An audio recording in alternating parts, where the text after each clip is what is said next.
জুলাই আগস্টের যে সমস্ত হত্যাকাণ্ডের হটস্পট ছিল তার অন্যতম প্রধান হটস্পট ছিল চানখারপুল এলাকা। 5ই আগস্ট তারিখে হাসিনা পালিয়ে যাওয়ার সময়ও এই চানখারপুল এলাকায় পুলিশ নির্বিচারে গুলি চালিয়ে এই দেশের আন্দোলনকারী তরতাজা তরুণ 6 জন মানুষকে তার সেদিন খুন করেছিল, অনেককে আহত করেছিল। চানখারপুল হত্যাকাণ্ডের এই বিচার দীর্ঘদিন এই ট্রাইব্যুনালে চলেছে এবং সাক্ষ্য প্রমাণ আনতে উভয় পক্ষের যুক্তিতর্ক শেষ হয়ে আজকে এই মামলার রায়ের জন্য দিন ধার্য ছিল, কিন্তু মাননীয় বিচারকগণ তাদের প্রস্তুতির অভাবের জন্য রায়টি সম্পূর্ণভাবে প্রস্তুত না হওয়ার কারণে আজকে আদালতে উঠে তারা জানিয়েছেন যেহেতু রায়টি সম্পূর্ণভাবে প্রস্তুত হয়নি, সে কারণে আগামী 26শে জানুয়ারি এই মামলার রায় তারা প্রদান করার জন্য পুনরায় তারিখ নির্ধারণ করেছেন।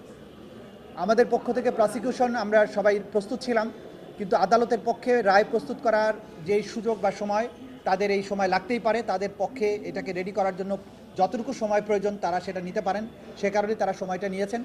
ইনশাল্লাহ আগামী 26শে জানুয়ারি এই মামলার রায় ঘোষিত হবে।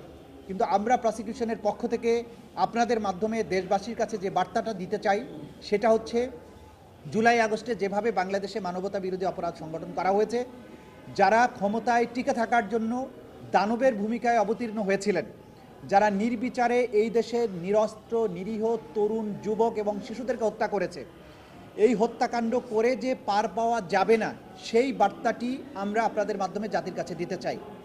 বিজলি কেবলসের স্কিন কোটেড ইনসুলেশন আগুন প্রতিরোধী। বিজলি কেবলস, নিরাপদ আজীবন। এই সরকার, অন্তর্বর্তী সরকার বিপ্লবোত্তর পরিবেশে দায়িত্ব নেয়ার পরে অঙ্গীকার করেছিলেন জুলাই আগস্টে যত মানবতা বিরোধী অপরাধ হয়েছে তার সঠিক এবং সুষ্ঠু বিচার তারা নিশ্চিত করবেন। সরকারের এই অঙ্গীকার বাস্তবায়নের প্রতিফলন হচ্ছে এই ট্রাইব্যুনাল এবং এই বিচার। সেটা সমাপ্ত হয়েছে, রায়ের পর্যায়ে আছে, রায় হবে এবং ন্যায় বিচার নিশ্চিত করা হবে। সুতরাং ভবিষ্যতে ক্ষমতায় টিকে থাকার জন্য রাষ্ট্রের যন্ত্রকে ব্যবহার করে সিভিলিয়ানদের উপরে, নাগরিকদের বুকে গুলি চালানোর দুঃসাহস ভবিষ্যতে কোনো শাসক বা স্বৈরশাসক কখনো যাতে না দেখায়, এই বিচারগুলো হবে তার দৃষ্টান্ত। আজকে এখানে শহীদ পরিবারের সদস্যরা উপস্থিত আছেন, তারা প্রতিনিয়ত বিচার দেখার জন্য অপেক্ষা করেন। আমরা হয়তো একটা নিউজ জানার জন্য বাসায় ফেরত যাব, কিন্তু এই শহীদের স্বজনেরা তারা এক বুক হাহাকার এবং হতাশা নিয়ে সবসময় প্রতিদিন বাসায় ফেরেন, শূন্যতা নিয়ে বাসায় ফেরেন।